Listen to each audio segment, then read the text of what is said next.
Welcome everyone to this sutta study.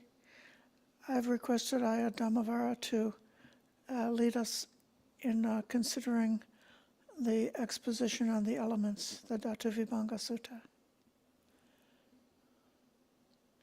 Big welcome everyone to the Sutta study group. Thank you so much, Ayya Sobhana, for allowing me to discuss with everyone, with all of us, this wonderful sutta, Majjhima 140. And I'll just give a little bit of introduction to the sutta, the background to this sutta, and we're going to start looking at the text a little way in because it's quite a long sutta, and so to just cut short a little bit the preliminaries, as it were. But it's a very beautiful meeting in this sutta between the Buddha and a young monk who has gone forth on his own without having met the Buddha. But he's gone forth under the teaching of the Buddha. And the story goes that he was actually a king called Pukusati, who was living somewhere in what's now Pakistan, in a place called Takasila. And this king, through messengers, struck up a friendship with King Bimbisara of Magadha. And King Bimbisara was a disciple of the Buddha.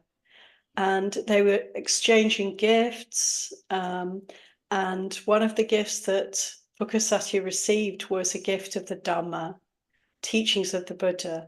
This is all commentarial, so we don't really know for sure, but it's a very beautiful story. And it rather explains how it is that the Buddha sought out this person. Because it would seem that the Buddha traveled on his own to find Pukusati. Pukusati had left his kingdom just like the Buddha, left his chiefdom, his people in the night, went away, ordained or put on the samana robes and became a bhikkhu, became a mendicant, in exactly the same way Pukusati left his kingdom and he put on some rag robes and he started begging and became a bhikkhu in this way. And the Buddha knew that this person was seeking him out. And so rather than waiting for Pukusati to make his way all the way to Savatthi, he sort of met him halfway, if you like. And they ended up staying together in a potter's shed.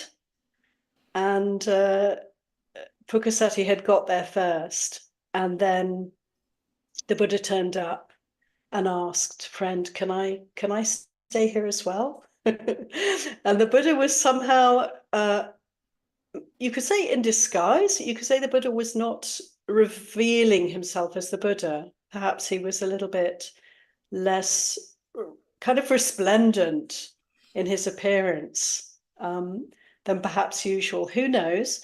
Pukusati did not realize this was the Buddha. And there may have been some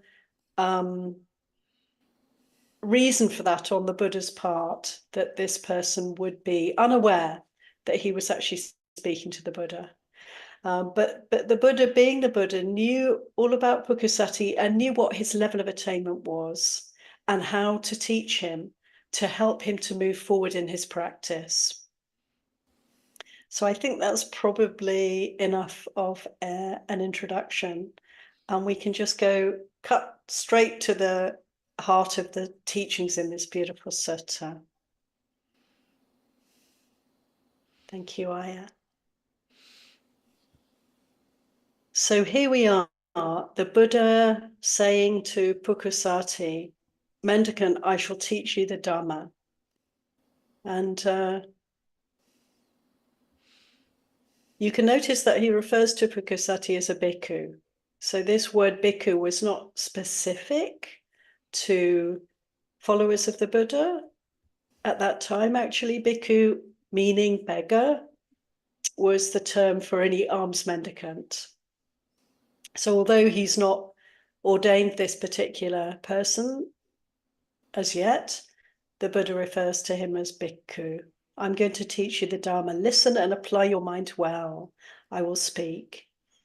And Pukusati is very amenable to this. And so the Buddha tells him, consider this person has 6 elements, that is us. We have 6 elements, 6 fields of contact, 18 mental preoccupations, and 4 foundations. And then this most beautiful image. Where they stand, the streams of conceiving do not flow.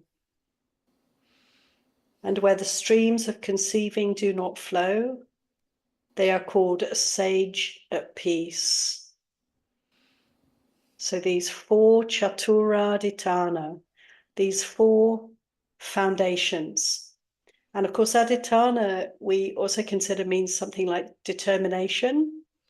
When we make a vow, we make an adhiṭṭhāna. This word adhiṭṭhāna, adi means something like higher, or how would you say, Ayya Sobhana? Like the Higher. Is it coming together. And Thana is like where we stand, standing upon. And so adhiṭṭhāna means something like, this is something we can stand upon.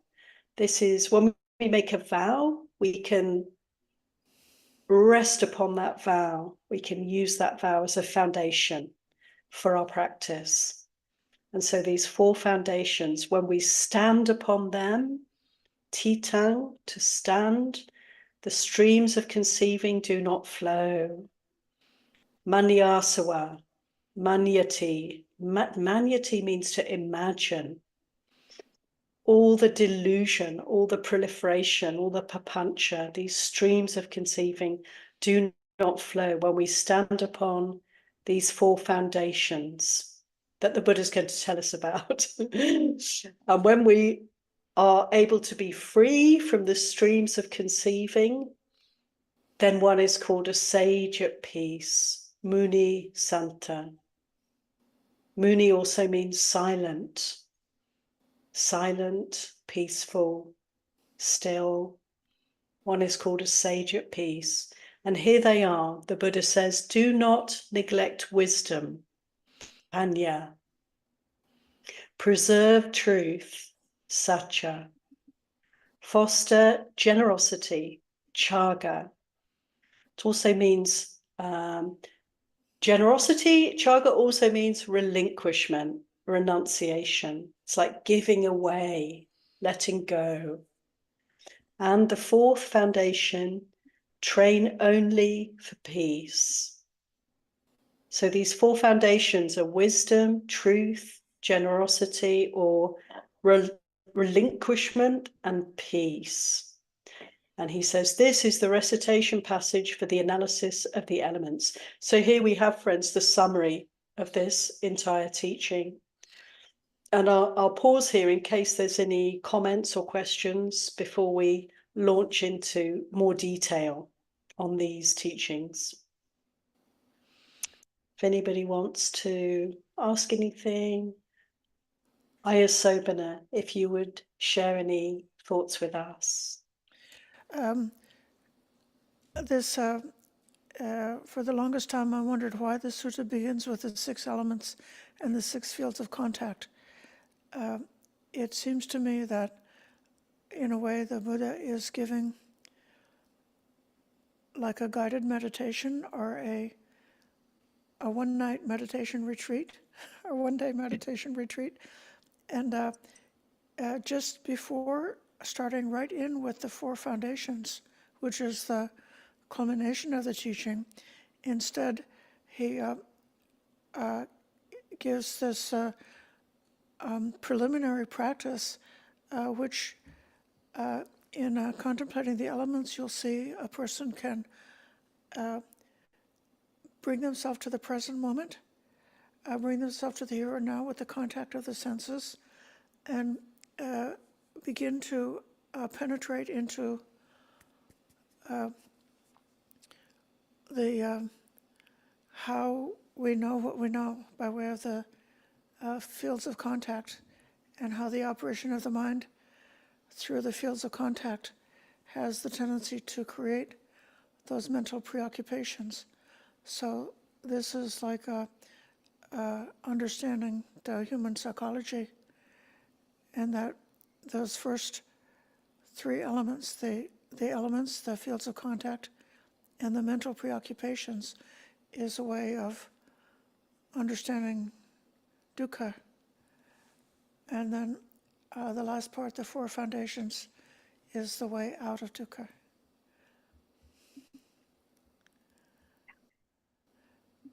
I see Richard has a hand.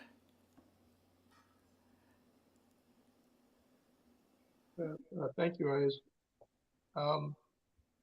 This word dhatu that's translated here as element, I think it's better to think of it as a state, because element is a more sort of modern scientific term, like you have elements and molecules and everything comes together. But when you have a state, like the state of earth is to be solid, right? The state of water is to be liquid, etc.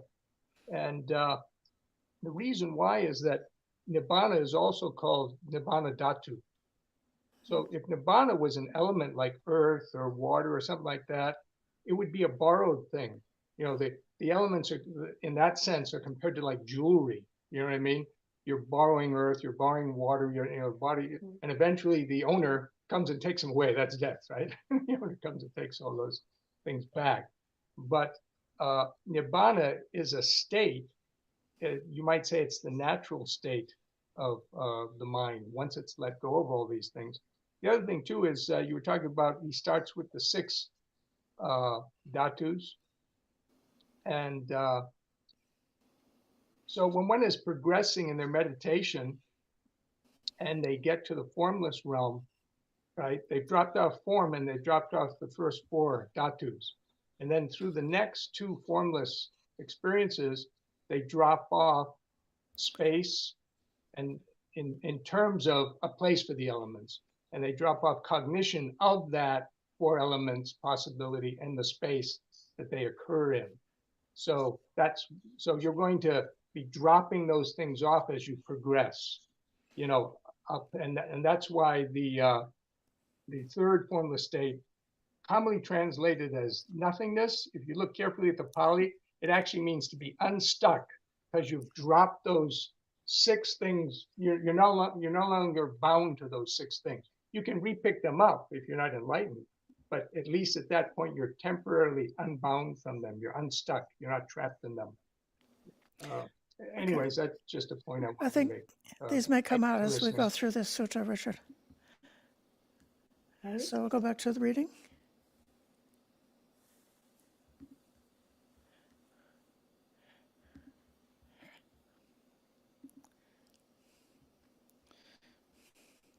Thank you, Ayya. Wonderful. Yeah, great, Richard. Let's see. I really feel what Richard's been saying will emerge as we read through this beautiful teaching. So, as Sobhana, you were saying, it's like this is the dukkha we're going to be looking at first. This is the situation that we're in.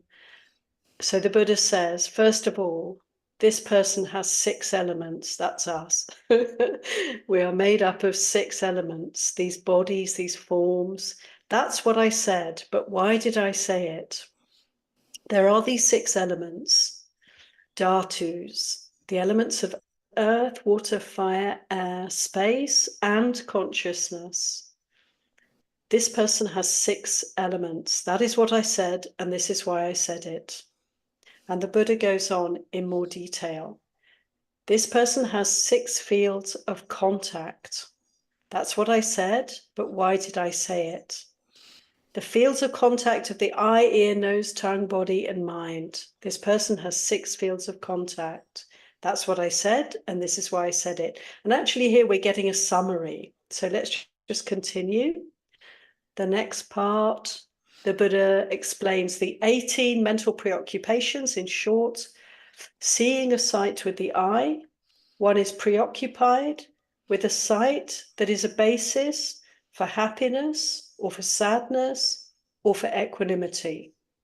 So seeing three possibilities. Ayya has highlighted here, upavicharati. This is a, can you explain, Ayya, what this word means for us?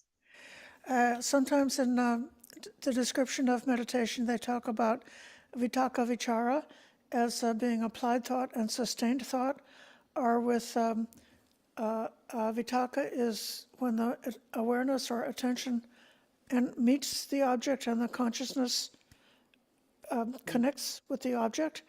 And then the vichara is when awareness or attention is exploring the object. Now that's vichara. Now this upa vichara is a stronger form of that. And in this situation, it has a bit of a negative color, doesn't it? The being preoccupied. So if you saw a beautiful person and if you became preoccupied with them, you might think, oh, their hair is so beautiful, oh, they have such lovely fingernails, oh, they have such lovely eyes, and so on. That would be an example of becoming preoccupied with a sight, which is a basis for the feeling response, happiness, sadness, or equanimity. Thank you so much, Ayya. Upavicharati, preoccupied. Yes. And then the Buddha continues through the other 6 sense doors, hearing a sound with the ear, the same, smelling an odor with the nose, tasting a flavor with the tongue, feeling a touch with the body, and lastly, becoming conscious of an idea with the mind. One is preoccupied with an idea that is a basis for happiness or sadness or equanimity. So there are 6 preoccupations with happiness, 6 preoccupations with sadness, and 6 with equanimity. These are the 18 mental preoccupations. That is what I said, and this is why I said it. So I don't know if we need to have a little pause here, or if you'd like to add anything, Ayya Sobhana. I'll just add that this phrase, the basis for happiness, sadness, or equanimity, has that root taniyang, the base. So just the same as an adhiṭṭhāna is a skillful basis for liberation. So in this case, being preoccupied with something which is a base for happiness, sadness, or equanimity, that those are not, those are foundations which are not onward leading. So the tanya can either be skillful or not skillful, depending on how the mind is directed. Yeah. I think Thank you, Ayya. you can see how happiness and sadness is a preoccupation that could be unskillful. I wonder who can say how equanimity can be the base for something that's not skillful.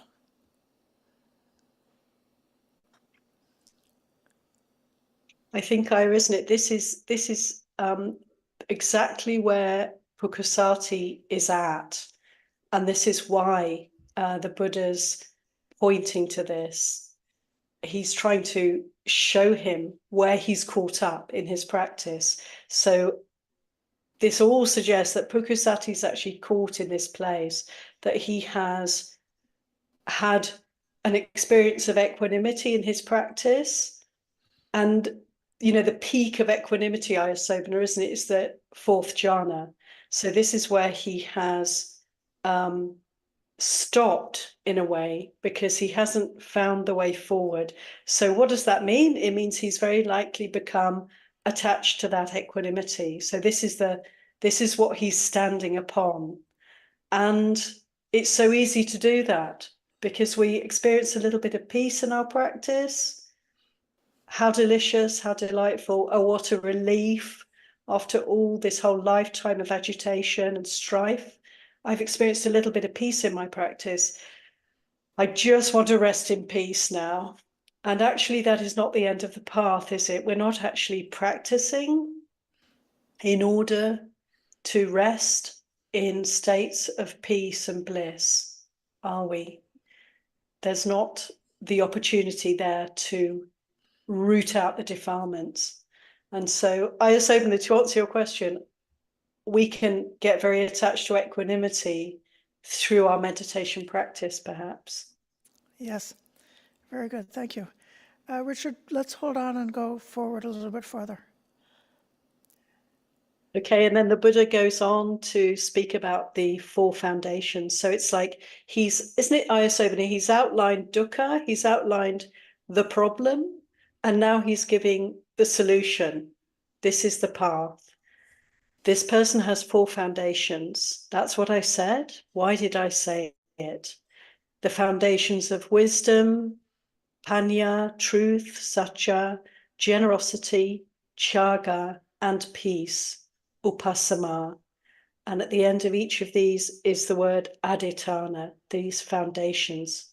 We have these four foundations. That is what I said. This is why I said it. Do not neglect wisdom, preserve truth, foster generosity, and train only for peace. So this is the Buddha's teaching for this particular monk, and of course it's relevant for all of us. Should we continue, Ayya? I think so. And knowing Yeah. that there's a rather lengthy part here, which is all related to the first point of not neglecting wisdom. So as you go through the next multiple paragraphs, that's all within the aspect of not neglecting wisdom. And yeah, absolutely, Ayya. And so maybe we can sort of go through all of this part, and then we can have a discussion around it. So if you can bear with me, everyone, I'm going to go through this whole topic of how does one not neglect wisdom. And the Buddha says, there are these 6 elements, the elements of earth, water, fire, air, space, and consciousness. And what is the earth element? It may be interior or exterior. What is the interior earth element?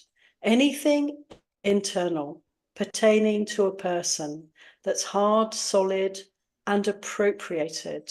This includes head hair, body hair, nails, skin, teeth, flesh, sinews, bones, bone marrow, kidneys, heart, liver, diaphragm, spleen, lungs, intestines, mesentery, undigested food, feces, or anything else internal pertaining to a person that is hard, solid, and appropriated. So we can probably, many of us, relate to this through our meditation practice on the elements, and also for the monastics and those of us who enjoy the chanting. There's the 32 body parts chants, which we can use again and again to recollect these bodies, what they're made of. So these hard parts, earth element, weighty, solid, substantial. This is called the interior earth element. And the Buddha goes on to say, the interior earth element and the exterior earth element are just the earth element. There's no difference, inside or outside. I have my water, it's outside, I drink it, it's inside. It's the same water. And so we can, and I'm sure many of us have contemplated many times, right, the ubiquitous nature of the elements. And the Buddha goes on to say, this should truly be seen with right understanding like this. This is not mine, I am not this is not myself. When you truly see with right understanding, you reject the earth element. The word is nibbindati. You let go, you turn away from identifying with the earth element.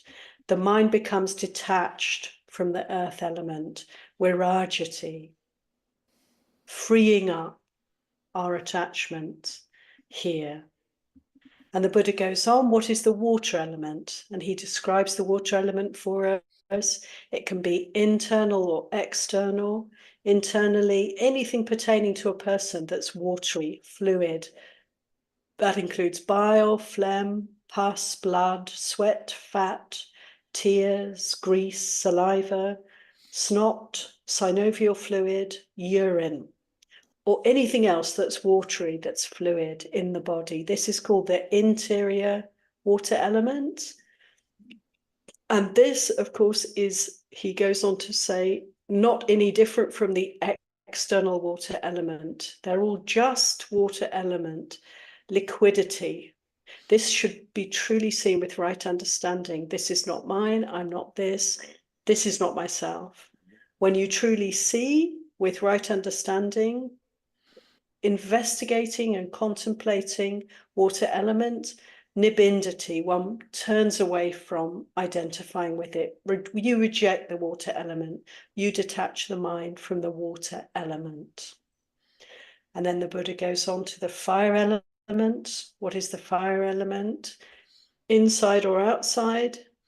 Inside, it's anything that warms, ages, heats you up when feverish, which digests food and drink, or anything else that's fiery. Heat, burning, combustible. And is there any difference between the internal and external fire element? Ayya, could you comment on, before I go further, this word appropriated? Yes. For each one of the elements, there's this Pali word upadinang, which is part of the arising of dukkha that's given to us after craving. The word, which elsewhere is sometimes translated as clinging, is upadana, which is that what do you cling to? You cling to this upadina, what you have appropriated. So whether at the conscious verbal level or at a subconscious or intuitive level, if you assume these things, consider them to be a self, or else if you take them to be a kind of like a nutriment for your existence.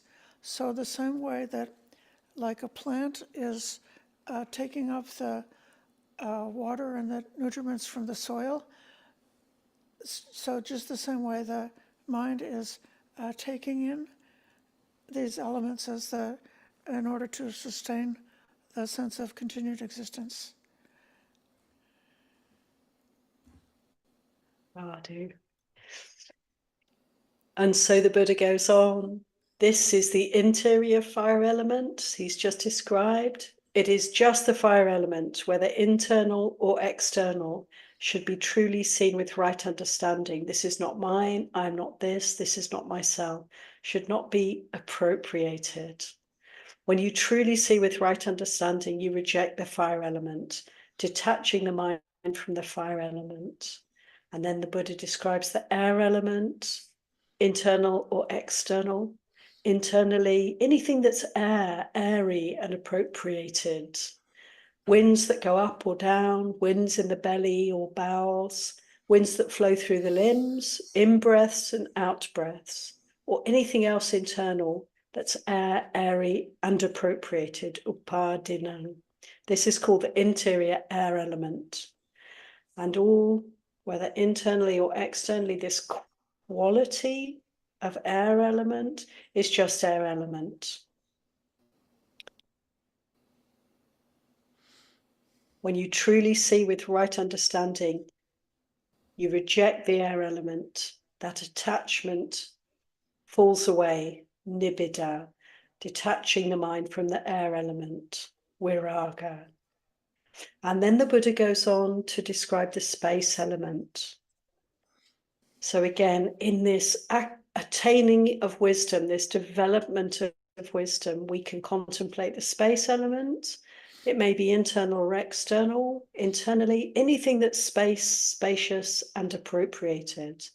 The ear canals, the nostrils, inside the mouth, the oral cavity, the space for swallowing what's eaten and drunk, the space where it stays. all these empty spaces that are filled and emptied at intervals, the space for excreting from the nether regions, anything else that's spacious and appropriated. I think of also the bones, which are made up of huge amounts of air pockets. Also, space element is there, both the solidity and the space. All this should be seen with right understanding. This is not mine. I am not this. This is not myself. Taneta mamaneso hamasmina meso atati. Not mine. I'm not this. This is not myself. When we truly see with right understanding in this way, we turn away from identification with any space element, detaching the mind from the space element. And so the Buddha comes now to the sixth element. What remains, he says, is sheer consciousness, pure and bright. This is the consciousness that is freeing up from the material realm. What is left when we separate out consciousness from all of the experience of being embodied? Sheer consciousness, pure and bright. And what does that consciousness know? Kim vijanati. It knows pleasure and pain and neutral. So here the Buddha goes into Vedana. We've investigated the body, kaya, and now he starts to point to experience of Vedana. Pleasant feeling arises dependent on a contact to be experienced as pleasant. When one feels a pleasant feeling, we know, I feel a pleasant feeling. We know with the cessation of that contact to be experienced as pleasant, the corresponding pleasant feeling ceases and stops. So right here is dependent arising. And when we contemplate feeling, we can recognize where it comes from and when it ceases due to causes and conditions. And in this way, we can start to detach from feeling. The Buddha goes on to describe painful feeling. Painful feeling arises depending on contact to be experienced as painful. When you feel a painful feeling, you know, I feel pain. You know, with the cessation of the contact to be experienced as painful, the corresponding painful feeling will cease and stop. And so we experience this in our practice, don't we? This arising and passing of feeling. The Buddha said, like bubbles, arising and passing. A neutral feeling, third type of feeling, arises dependent on a contact to be experienced as neutral. When we feel a neutral feeling, we know I feel a neutral feeling. And with the cessation of the contact to be experienced as neutral, the corresponding feeling ceases and stops. Contact conditioning feeling can be observed, can be experienced here. And then the Buddha gives this beautiful simile. When you rub two sticks together, heat is generated and fire is produced. But when you part the sticks and lay them aside, any corresponding heat ceases and stops. In exactly the same way, pleasant feeling arises dependent on a contact to be experienced as pleasant. Without contact, no feeling. And so the Buddha goes on in the same way, with the cessation of that contact to be experienced as pleasant, unpleasant, or neutral, the corresponding feeling will cease and stop. And having experienced the arising and passing of feeling, how feeling arises due to contact and ceases when contact ceases, having experienced that, having seen that with wisdom, then there remains only equanimity, pure, bright, pliable, workable, and radiant. Ayya Sobhana. So I just highlighted that the neutral feeling is called adukkam asukham, not dukkha, not sukha, vedana. So that is simply a type of feeling. It's not a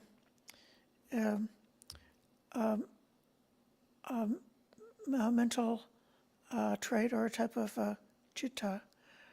And then equanimity is called upekkha, which is a different type of factor. It's a quality of citta, quality of the mind. And this is very often the culmination of different sequences of meditation, like in the jhanas, culminate in the very strong equanimity, which is conditioned. The neutral feeling and the equanimity are both coming together, but the equanimity is sort of the high point of the fourth jhana is upekkha and sati together, the mindfulness and upekkha. In the Brahmaviharas, upekkha is the last after loving kindness, compassion, sympathetic joy, and upekkha. So upekkha is considered in a way the ultimate of that sequence. And then in terms of the spiritual faculties, upekkha is also one of the spiritual faculties and spiritual powers to be cultivated. But in this case, you'll see going ahead that Buddha is helping Pukkasati to not get stuck on the upekkha of his meditation. Yeah, thank you, Ayya.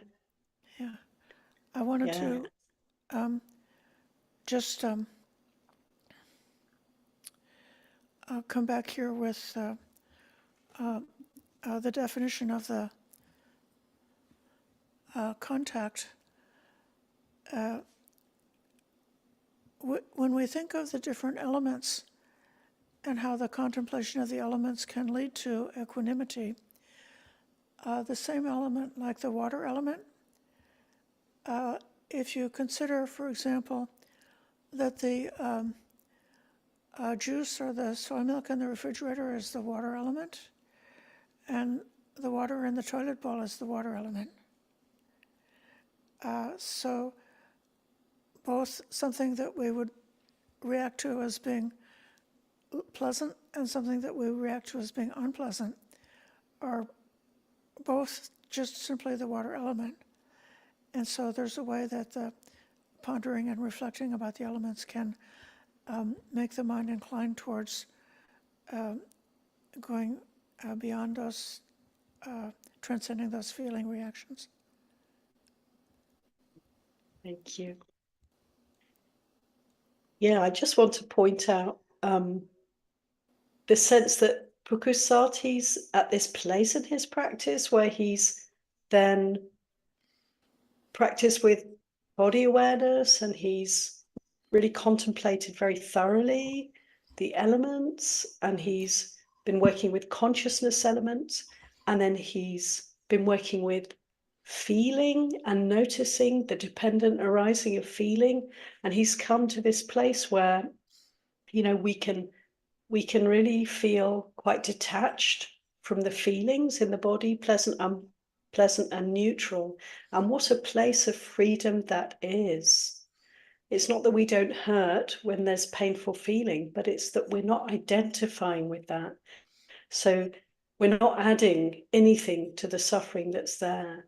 And we're in some way free from reactivity. And so this equanimity is all that's left.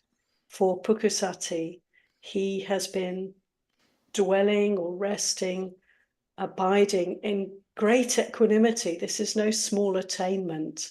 And yet there's more work to be done. So to continue, the Buddha gives another beautiful simile.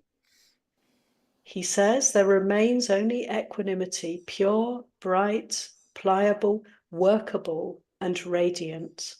It's like when a deft goldsmith or a goldsmith's apprentice prepares a forge, fires the crucible, picks up some gold with tongs and puts it in the crucible. From time to time, they fan it. From time to time, they sprinkle water on it. And from time to time, they just watch over it. And as they work the gold, it becomes pliable, workable, and radiant, not brittle, and it's ready to be worked. Then the goldsmith can successfully create any kind of ornament they want, whether a bracelet or earrings, a necklace, or a golden garland. And so there is, in the same way, this equanimity that's so pure, bright, pliable, workable, and radiant. And the person, in this case, Pukusati, understands if I apply this equanimity so pure, so bright, to the dimension of infinite space and develop my mind accordingly, that is the 5th jhana, infinite space, this equanimity of mind, relying on that and grasping it, would remain for a very long time. If I were to apply this equanimity, so pure and bright, to the dimension of infinite consciousness, that is the 6th jhana, and develop my mind accordingly, this equanimity of mind, relying on that and grasping that, would then remain for a very long time. If I were to apply this equanimity, so pure and bright, to the dimension of nothingness, the 7th jhana, and develop my mind accordingly, this equanimity of mine, relying on that and grasping it, would remain for a very long time.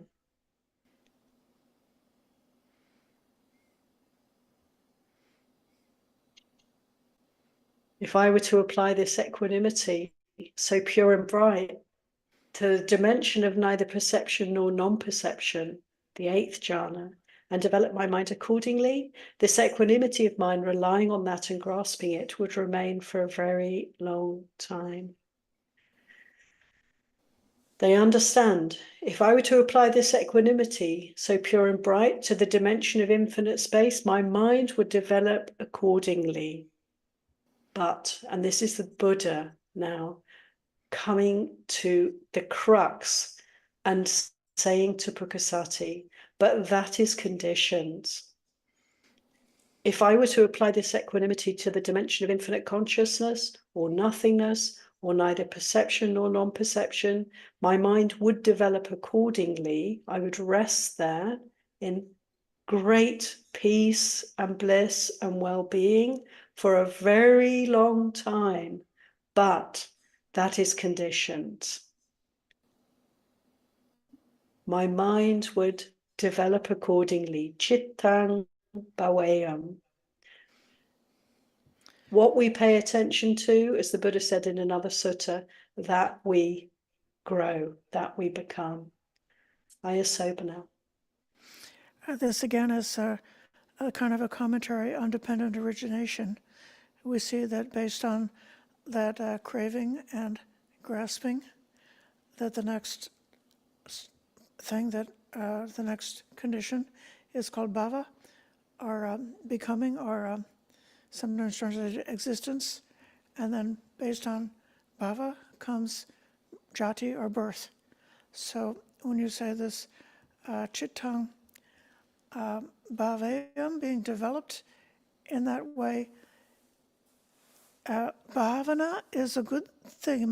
The development of the mind is recommended, but we've got to be cautious that the bhava, the development of the mind, doesn't veer over and become bhava, to become becoming into some state of existence. So that's where the danger is of coming to be merely go to another existence. So recognizing then that these jhana, these states of very subtle, very peaceful, very blissful experience, they are conditioned. Recognizing their conditionality, they're still subject to birth and death. They're still changeable. There's an end to them. Recognizing that they're conditioned, the Buddha goes on, we neither make a choice nor form an intention to continue existence or to end existence. And there it is again, Ayya, bhavaya wa vibhavaya wa. To become or to turn away from becoming, to push or to pull in the direction of becoming.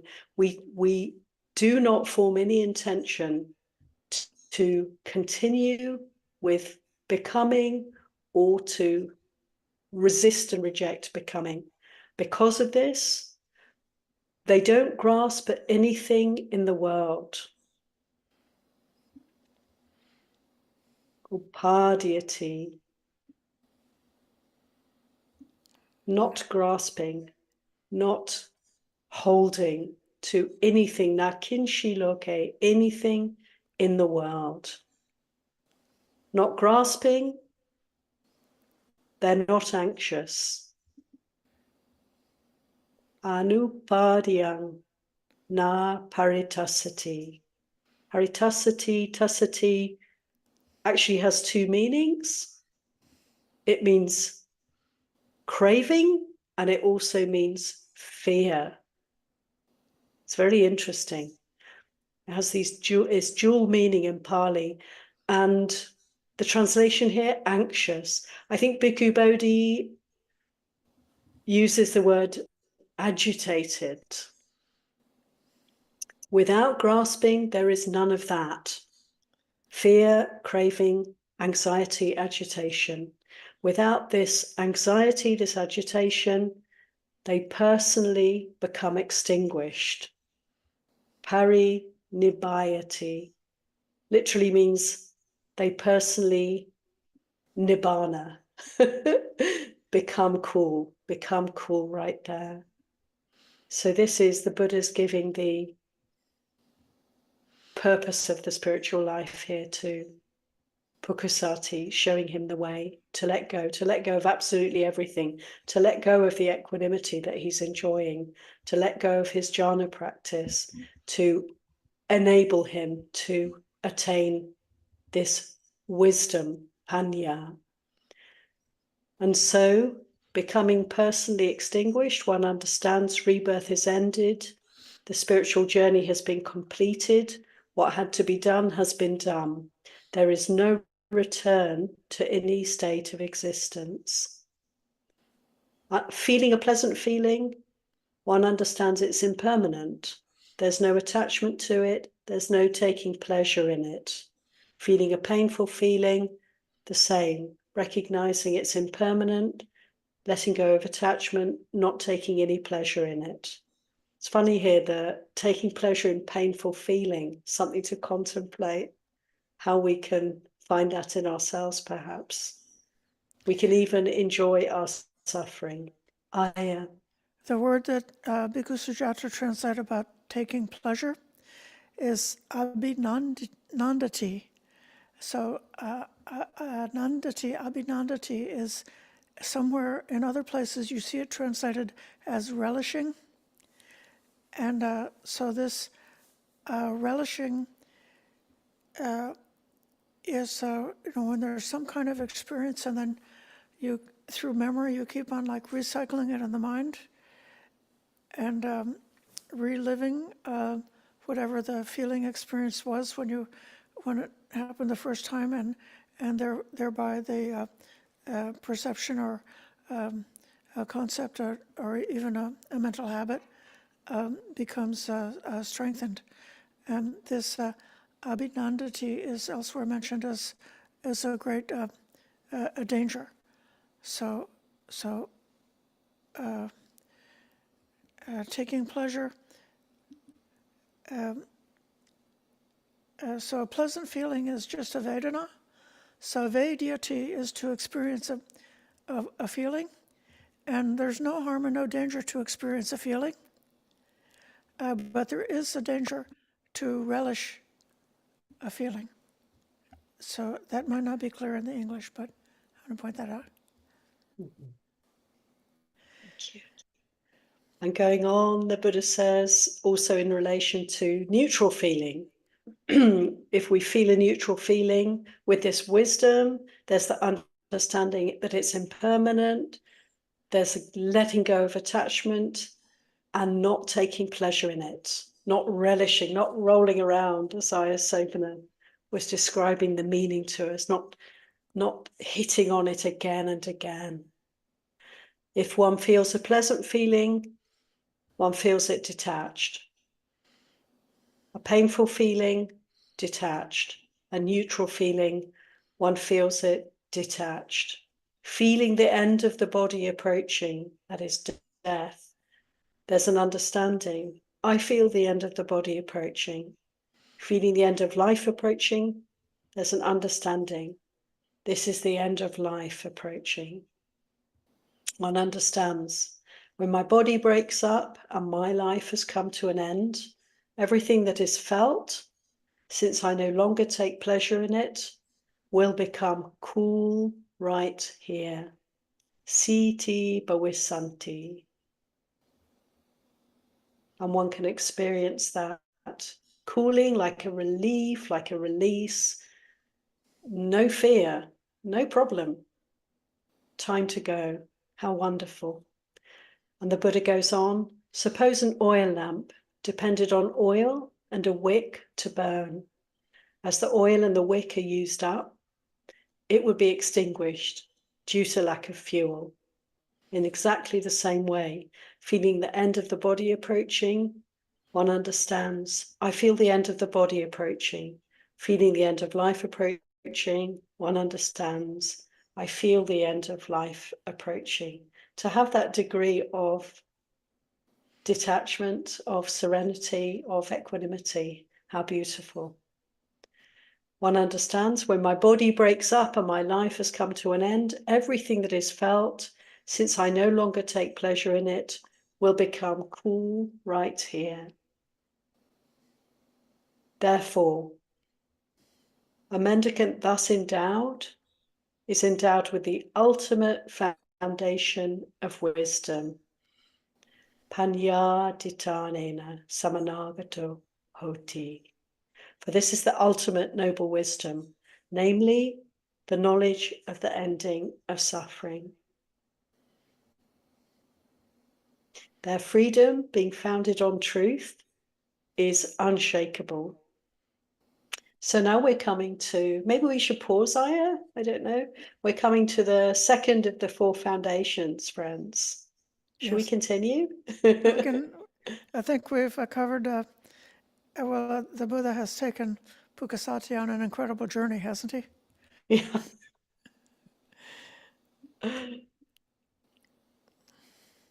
All the way from noticing the fleshiness of the flesh to the realization of Nibbana.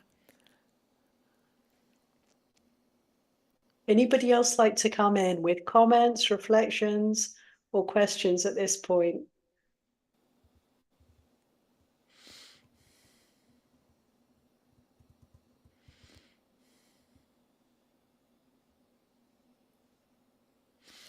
Okay, there's a comment from Anagarika.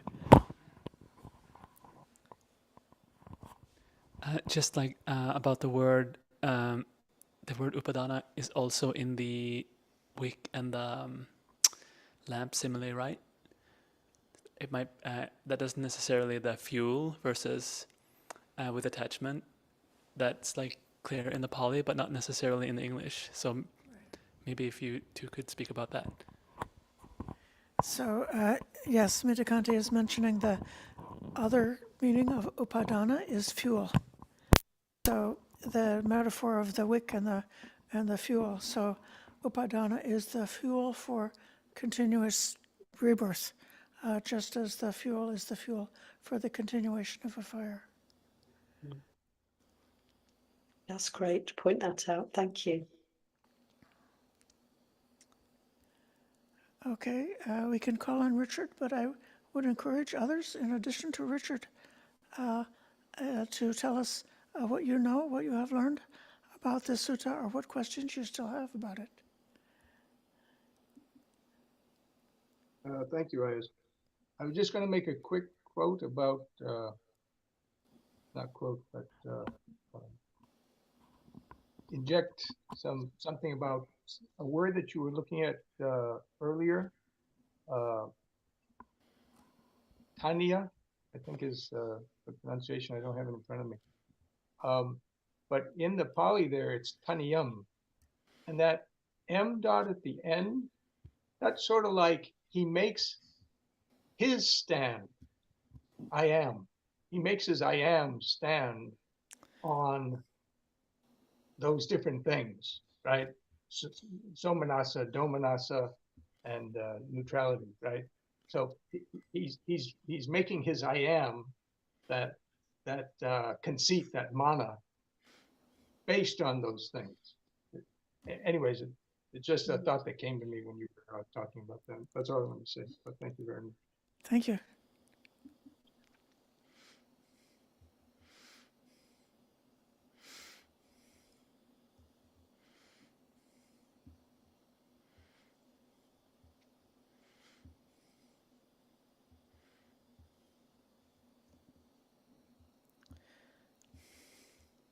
I just reflect on this Tanya and adhiṭṭhāna, how it is that we, the sense I get is, we're always having to stand on something. And it's kind of, we get to choose, we get to relinquish standing on the body, standing on feelings, and we can then stand on our insight, stand on our mindfulness, stand on our wisdom. But there's always something that we rest upon. So then it behooves us, doesn't it, to choose and to notice what we're relying upon, what we're basing our sense of reality on. And it's beautiful to see this transition here in this sutta, right? Richard. Oh, thank you, Ayya. Yeah, as you continued on, eventually you got to the place where I prefer the word cognition rather than consciousness. There remains cognition, purified and bright. Buddha has transitioned into the person who has insight. So his cognition is purified and bright because he's not attaching himself to anything. Our normal cognition, when we haven't gotten to that, is just normal run-of-the-mill attached cognition. That would not be purified and bright cognition. But so sometimes I think people have seen something like this in the suttas and assume that there's maybe like some special state of purified and bright cognition. And in a sense there is, but that's for the highly realized person who still has cognition, but he's not attaching himself to anything. And that's why it's purified and bright. It's not being overshadowed or covered over by something that he's clinging to and attaching himself to like that. Anyways, that's just another thing that came to me as you were going through. But thank you for listening.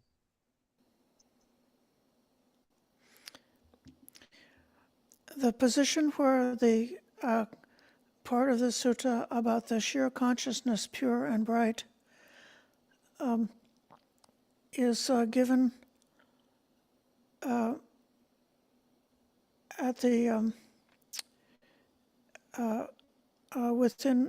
within the higher jhanas.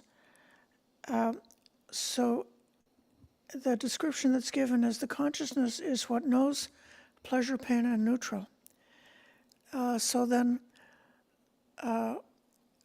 apart from the material basis of any experience that we have, this is sort of like Buddhist epistemology or something, like how we know anything. So there's the materiality of the living body and the sense organs and the corresponding objects and the encounters that happen with us with that. And the Buddha has showed how to detach from any identification with those things that are the material basis.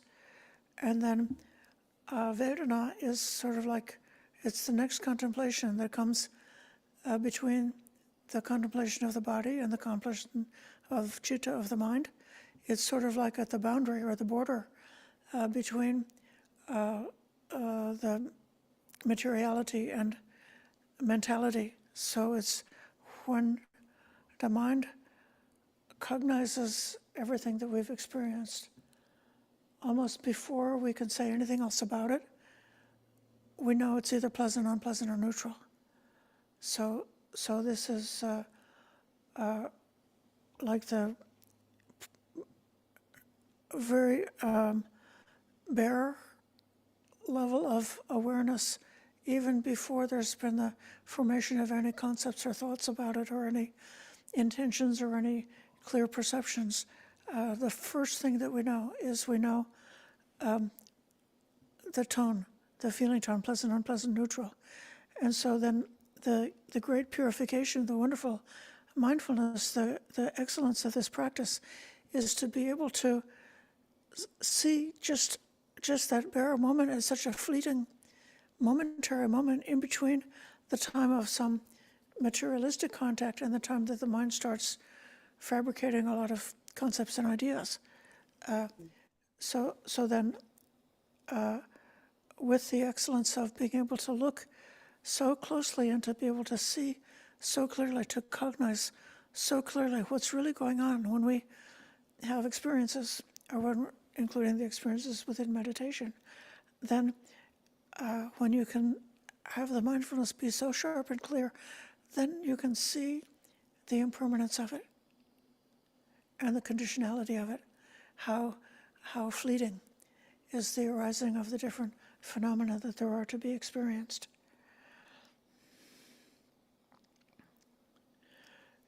And with that seeing, there's a tremendous release of the reactivity or disturbance when we see it as it really is. We could notice this in a very gross way, that sometimes there's something going on that's causing some kind of emotional or a reaction. And if we don't see our reaction, we can get extremely wound up about it. But then the moment when we're able to really see it, it says, oh, okay, I see that. And as soon as we see it, we feel relaxed and we don't feel the disturbance anymore when we see it very clearly with understanding. So it's the seeing, it's why the contemplating Vedana is a very, like a fruitful, a productive, useful area to investigate and to try to see the feelings as quickly as they arise and as quickly as they cease, because this is all before the reactions have started to spin up, and then at that point, one can have the possibility to let go of having any intentions towards the different objects and experiences that arise for us, because we've seen how fleeting and insubstantial everything is.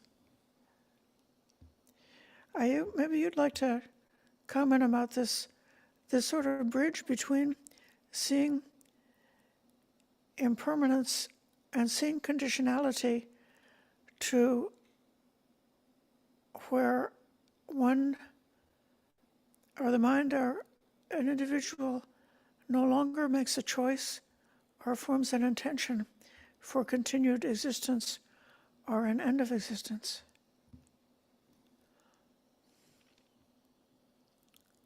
Yeah. I love the way you've described this process of the wisdom coming in and the letting go happening, and that turning away that's there in the sutta, the nibbida, the viraga. I don't want to continue in this way. I don't want to follow that wheel of samsara anymore. And so that unsticking. And it's really interesting to me how, like we were talking about the Dhammacakkappavattana Sutta, the first teaching of the Buddha on the Four Noble Truths, and how he set in motion the wheel of Dhamma, and it's moving in this direction of Nibbana. And to unstick from samsara is to literally go in the opposite direction. So all that momentum of becoming, of intentionality, of participation in samsara is released. And what happens? We're going in completely the opposite way. The current is flowing in the opposite direction. And it's all about letting go and stepping back. And so in this way, I feel you described it very beautifully. And there is the equanimity, there is the non-reactivity, there is the, I suppose, all the energy going into wisdom rather than participation, rather than reactivity. All that energy, when we extract it from attaching to our experience, we're freed up and we have all this energy to apply to seeing things clearly. And letting go, releasing, freeing. Let's continue with the sutta.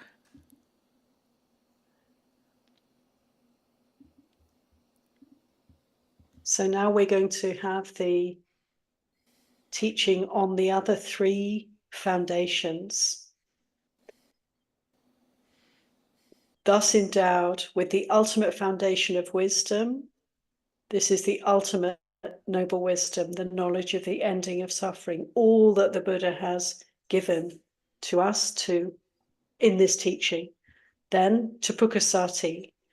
Then he goes on to speak about the second foundation. Their freedom, being founded on truth, is unshakable, akuppa. For that which is false has a deceptive nature, while that which is true has an undeceptive nature, that is nibbana. So that's actually a very huge statement. All that is false has a deceptive nature. Musa, the false is mosa, mosa dhamma. It's delusory. Every time we think of things as permanent or beautiful or, self or a source of happiness in samsara, we're caught up in deception. That which is false has a deceptive nature, while that which is true has an undeceptive nature. When we recognize anicca, anatta, dukkha, impermanence, not self, suffering, this is that which has an undeceptive nature leading to nibbana. Therefore, a mendicant thus endowed is endowed with the ultimate foundation of truth, seeing clearly with wisdom. For this is the ultimate noble truth, namely, that which has an undeceptive nature, extinguishment, nibbana. And then the third foundation. In their ignorance, they used to acquire attachments. Those have been cut off at the root, made like a palm stump, obliterated, so they're unable to arise in the future. Therefore, a mendicant thus endowed is endowed with the ultimate foundation of generosity. For this is the ultimate noble generosity, that is, letting go of all attachments. Sab upadi patinisago. The third foundation of generosity, giving it all up, giving it all away. And fourthly, in their ignorance, they used to be covetous, full of desire and lust. This has been cut off at the root, made like a palm stump, obliterated, so it's unable to arise in the future. They used to be contemptuous, full of ill will and malevolence. This is raga, dosa. And thirdly, we used to be ignorant, full of delusion, moha. These three roots of all suffering. Greed, hatred, and delusion, confusion, ignorance, have been cut off at the root, made like a palm stump, obliterated, so they are unable to arise in the future. And therefore, a mendicant thus endowed is endowed with the ultimate foundation of peace, upasama, the arising of supreme equanimity, serenity, evenness, upasama. For this is the noble, ultimate noble peace, namely the pacification of greed, hate, and delusion. Raga, dosa, mohana, upasamo. And then the Buddha goes on to exhort Pukusati and all of us. Do not neglect wisdom, preserve truth, protect truth, foster generosity, and train only for peace. That is what I said. But why did I say it? These are all forms of conceiving. I am this, I will be, I will not be, I will have form, I will be formless, I'll be percipient, I'll be non-percipient, I'll be neither. This is all the manifestations of self-view, starting with I am, the sense of self, the conceit, I am, the last fetter to go. This proliferation from I am, the Buddha here is describing all these forms of conceiving self. Conceiving is a disease, a boil, a dart. Having gone beyond all conceiving, this fourth foundation, one is called a sage at peace. The sage at peace is not reborn, does not grow old, and does not die. They are not shaken, and they do not yearn. For they have nothing which would cause them to be reborn. Not being reborn, how could they grow old? Not growing old, how could they die? Not dying, how could they be shaken? Not shaking, for what could they yearn? Where they stand, the streams of conceiving do not flow. And where the streams of conceiving do not flow, they're called a sage at peace. That is what I said, and this is why I said it. Mendicant, you should remember this brief analysis of the 6 elements. And at this point, Pukusati realizes who's talking to him. It seems the teacher has come to me, the Holy One has come to me, the fully awakened Buddha has come to me. And he got up and bowed with his head at the Buddha's feet. And he asked to be ordained. And the Buddha invited him to go get some robes, get a bowl, and he would ordain him. And Pukusati goes off to get the robes and the bowl, and actually he's killed by a stray cow. But this is only, really, we realize, an upgrade, because the Buddha says that Pukusati in fact was reborn as a non-returner because of his insight. Just hearing this teaching of the Buddha was enough to help him to wake up, to the extent that he would then surely find his way very swiftly to Nibbana in the next life as a non-returner. So he had an immediate upgrade after meeting with the Buddha. So this incredible sutta, which we've really had to sort of almost skim, something to reread, something to deeply consider. And there's a beautiful, actually on YouTube, series of teachings from Bhikkhu Bodhi on this sutta. I think it's in about 6 parts, 5 or 6 parts. A wonderful teaching from Bhikkhu Bodhi, who of course has translated this sutta very beautifully. We're not looking at his translation today, but it's lovely to see that also, and to maybe take in those teachings. Ayya, Sobhana. In a certain way, when I was younger in the Dhamma, when I would hear about Nibbana or hear about the fully enlightened Arahant, it was difficult for me to imagine even what those words would signify.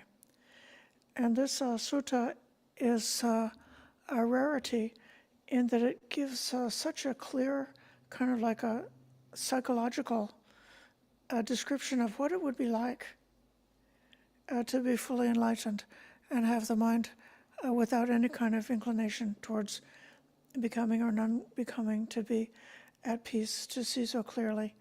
And then in that sense, it seems like even if I might be, well, I don't know how far a person could be far from becoming fully awakened, somewhere along the path of training.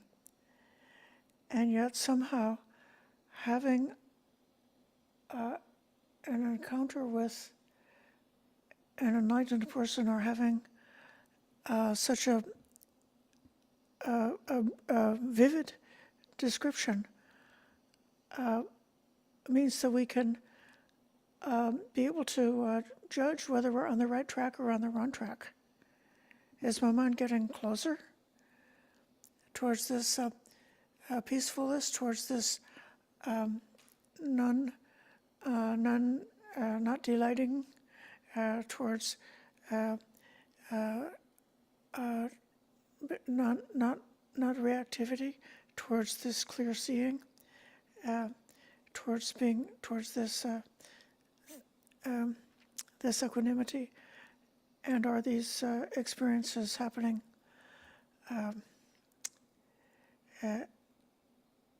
in a progressive way, or have we somehow come to some type of a stalemate that sometimes something in us, Mara or something is saying, oh, a little bit of hatred would be fun, or something like that. I don't know if Mara ever talked to you like that, or if sometimes you maybe have this wisdom and equanimity towards 90% of everything that you encounter in this world, but then there's something, because of your personal history, you've got some kind of a chink in the armor, some kind of a weak point, and if somebody pokes you right there, then there's a strong reaction, because you've not yet done all the work, and you still have a chink in the armor, because you haven't, there's some part of your makeup that you've not really examined with wisdom.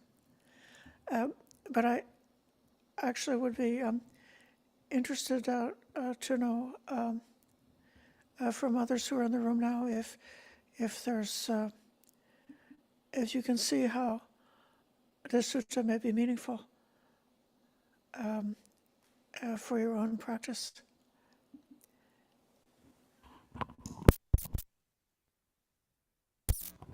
I'm going to get Yeah, this wasn't so much my own practice. I'm just, I put up my hand before you said your own practice, but I'm reminded of another sutta where the Buddha says that anyone could realize that the body was not self, because it seemed to appear and dissolve, basically. But what you need, like the teachings of a Buddha for, is to realize that the mind, that consciousness or cognition, or whatever you want to call it, is also not self. So one way to sort of read the whole sutta is that the Buddha is kind of pausing at the consciousness, which is shining and bright all over, and sort of making the extra point, this is conditioned. And the fact that Pukusati is a non-returner implies that, like, his attachment is perhaps to the bliss of the deep meditations, because that's usually that's what I've usually heard as an explanation for someone being a non-returner instead of an arahant. What's left is like the bliss of letting go, basically. Anyway, but that's not really so relevant to my own practice yet. Hope anyway, but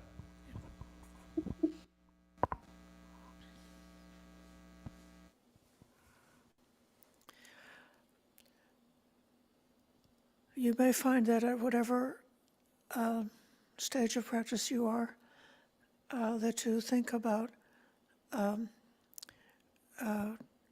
that which is peace, that which is, I should say, that wisdom side or that insight, that investigation. And notice when you find that this is what's meaningful, what I am able to investigate my experience to this extent. And then notice that as a good thing. This is what the Buddha advised. And then if you notice about being able to distinguish what's true and what's not true. And to whatever extent, if there's some aspect that you're able to like really know, something that you really realize for yourself in the Dhamma that, yes, this is true. And if you realize it, do you recognize you've had this precious, precious opportunity to become aware of something which is really true and to know it in a direct kind of a way. And then having had that, if you can, the Buddha said the truth should be protected. You know, what does that mean? I think it means that one should not just revert to the habitual ways of thinking.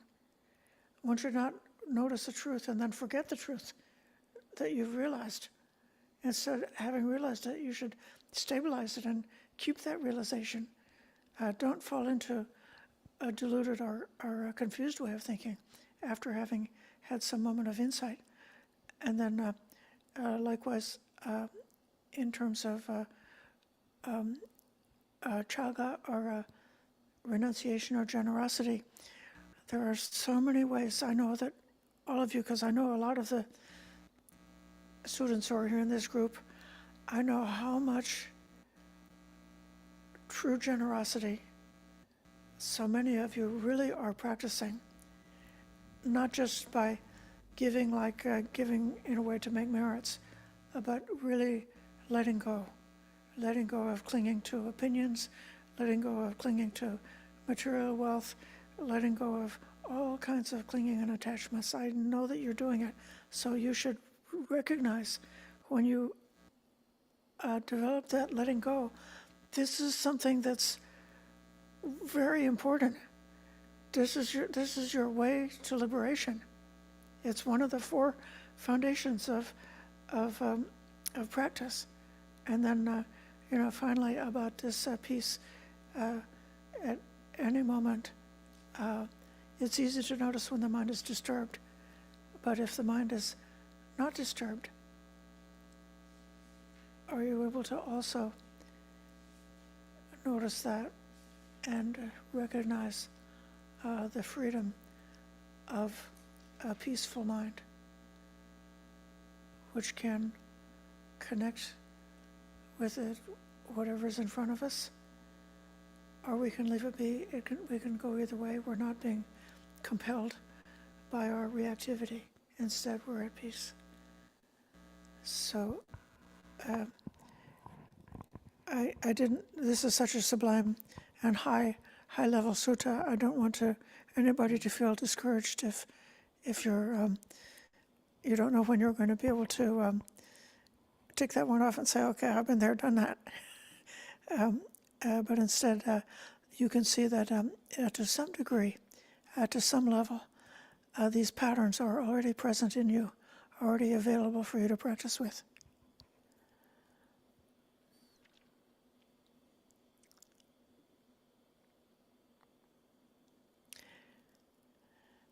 Okay, I can call on Richard. Thank you, Ayya.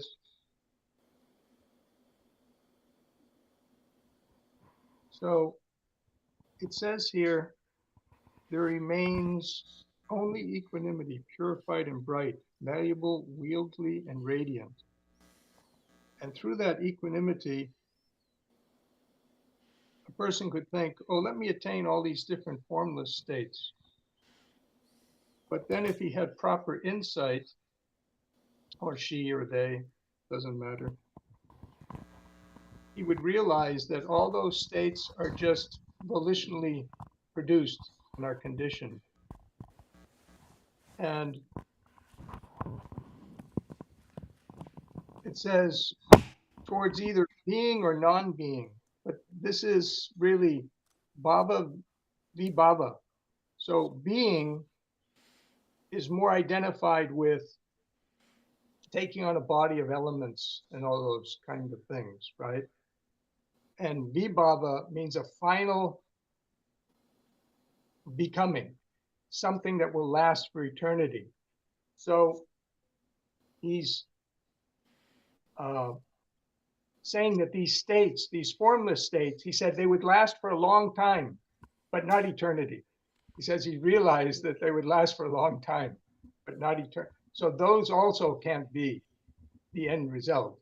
And therefore, this state of pure equanimity that he's in, which is associated with, you might say, at its greatest development with the fifth formless state, which is not mentioned here as a state which is conditionally produced.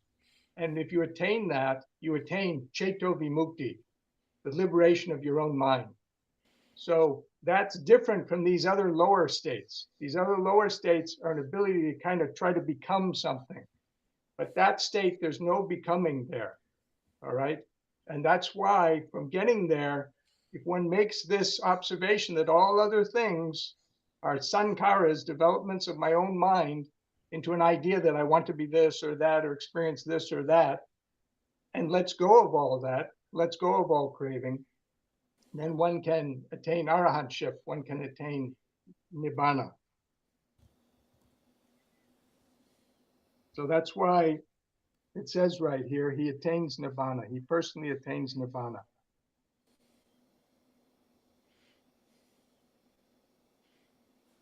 Anyway, I hope that you can see that clearly with your mind. It'll help you tremendously in your moving forward and developing yourself. Anyways, thank you for listening. Thank you. Ayya Brahmavara, I'd like to give you the last word. Oh, I feel like you really encapsulated all that needs to be said, Sobhana, when you spoke a little bit earlier. I just would reiterate that this is a very profound sutta and extensive sutta. And yet, you know, we can, I'm sure all of us, I certainly can find aspects that are really relevant for me in my practice, and also the sense of inspiration that comes when we contemplate the end of the path, that possibility. And these four foundations, I just feel we can apply those to our practice, to our lives, with, you know, great encouragements. So to develop wisdom, yes, to develop peace, to be generous, to be willing to give it all away, let it all go. And what's the other one, Ayya Sobhana? Truth. Thank you. And Dharma, you know, to keep pursuing the Dharma, to keep seeing things clearly, to keep remembering the three characteristics, and let go of all the sources of confusion. So these are, for me, really practical and applicable and encouraging ways of considering how we can move forward in our practice. What a beautiful sutta. Please read it again. Please listen to Bhikkhu Bodhi's exposition on this sutta on YouTube. We can close with giving respect to the Triple Gem.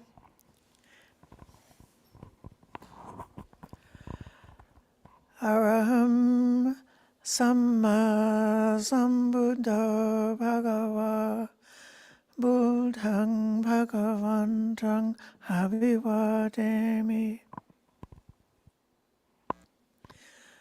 Savakato Bhagavata Dhammo Dhammang Namasami Supatipanno Bhagavato Savaka Sangho Sangham Namami.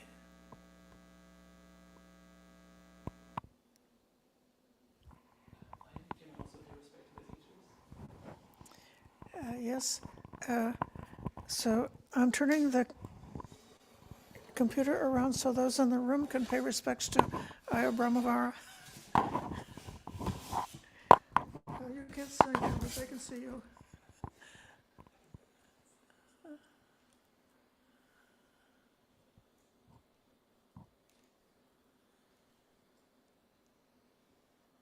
Okay.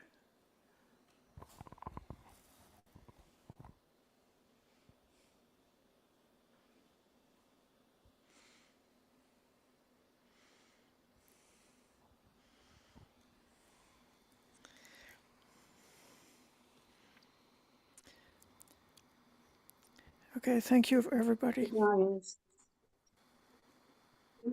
Thank you.